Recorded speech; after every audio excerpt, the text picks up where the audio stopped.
तुम यहाँ पे बैठे हो, मैं तुम्हें अंदर ढूंढ रही थी। खाना नहीं खाना क्या? मेरा जी नहीं चाह रहा। जी नहीं चाह रहा मगर भूख तो लगी है ना, मैं खाना लगा देती हूँ। रहने दो, बैठो बैठो ना। क्या बात है, तुम मुझे कुछ ठीक नहीं लग रहे। मुझे पता है तुमसे कुछ भी छुपाया नहीं जा सकता। मेरा चेहरा देखते ही दिल का हाल जान लेती हो तुम। घर के हालात तुम्हारे सामने हैं।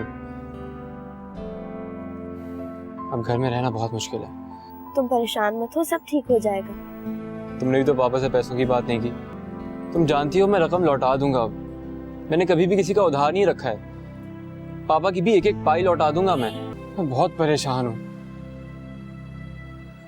अगर मैं बाहर नहीं जा सका तो हमारे ख्वाबों का क्या होगा?